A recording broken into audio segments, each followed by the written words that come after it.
Hey everybody, welcome to my channel. If there's anything that you liked on here today, just give it a thumbs up. Appreciate it. So this here is my 2017 Kubota model 26BX2680, and the snowblower is also the same year, 2017 BX2822.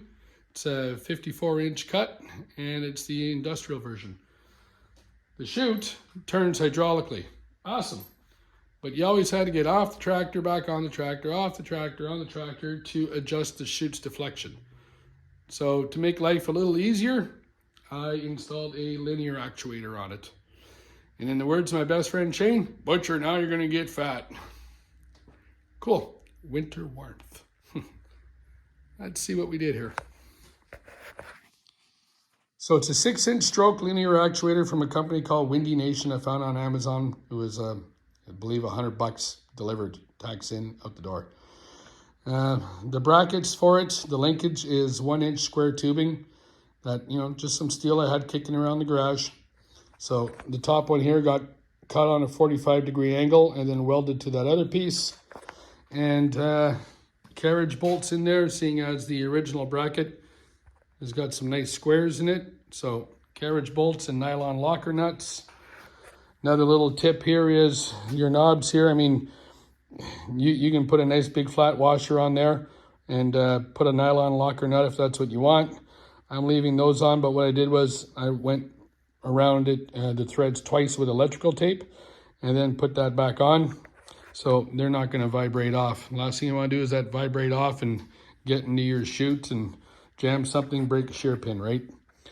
The wires for it, well, you do have to take in consideration that that chute rotates, so make sure you leave enough wiring for it so that it doesn't break it, and put it in a way that it doesn't get caught on anything.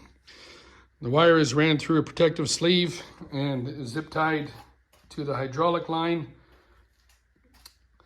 and then comes up to this area here where I have a 2-wire weatherproof plug-in. Looks just like a trailer harness, except for it's only for 2 wires, right?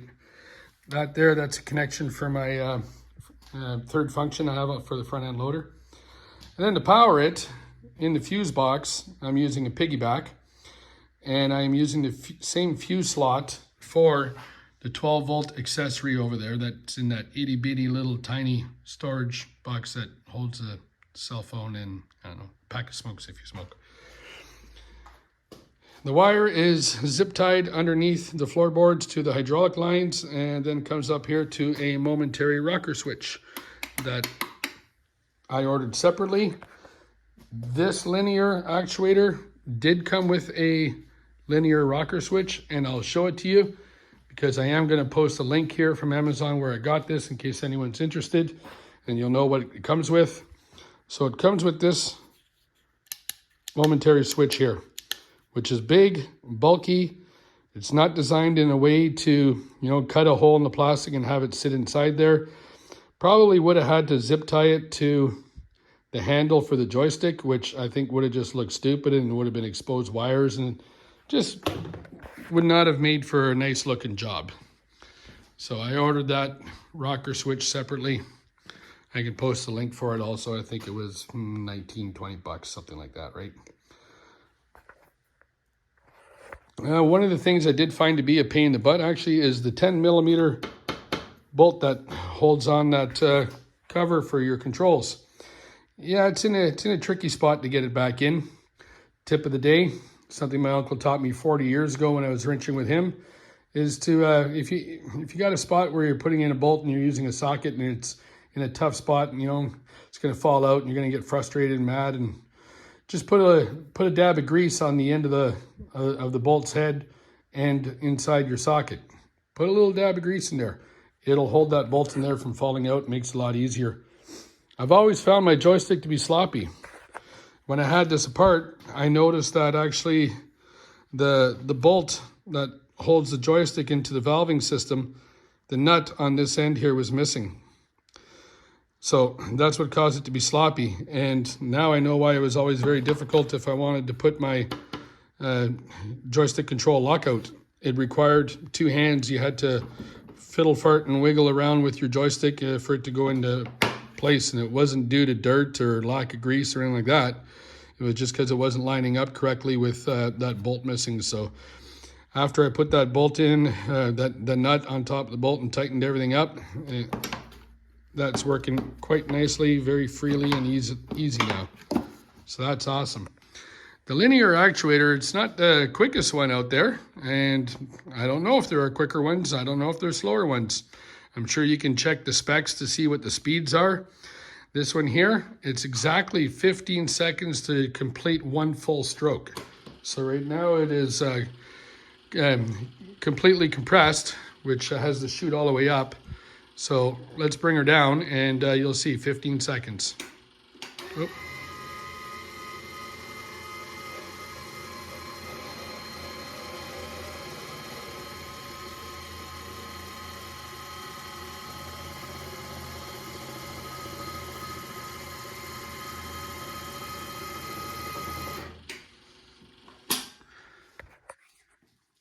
Might not be the quickest. Like I said, I don't know if other ones are faster or not, but I'm content with that. I don't have to get off the tractor, back on the tractor 50 times. So now on to a different subject here on my 2680 and my 2822 blower. Every year I change the oil in that gear case religiously, every year. The bearings get grease, the shaft gets grease. I will grease that about every second use. And like I say, the gearbox, just every year. Underneath the chute, I spray that with white lithium. Gearbox on the front end here, oil was changed in it. Grease nipples that are on the shaft in the K-connect. Sliding onto the splines was all greased. The drive shaft that goes underneath to the mid PTO, everything underneath there is all greased. I change the oil in it every year, I don't care if it says, you know, you only need to do this a certain amount of hours. I just change the oil in it every year. Change the oil, change the oil filter, obviously, the air filter, and the screen. Well, the screen, I pull that out often. You know, just pull the screen out that's in front of the radiator and clean it off, because it'll always have leaves and stuff in it, right? And the other thing that I did is 374.4 hours on the tractor now. I changed all the oil in the transmission. I use Kubota Premium UDT. I know in the United States, I think it's called Super 2 or something like that. They don't call it that here in Canada. They just call it the Premium. So there's a Premium and then there's a regular UDT. So I use the better quality one. So change the oil and the filter in that, and the screen that's in it. I checked it and I didn't have any crap in it, so that was good. The last time it was changed was at its 50-hour service. That's what it said on the oil filter. It said August 2018. So, I mean, I bought it used, right? I've put 71 hours on it since we've owned it.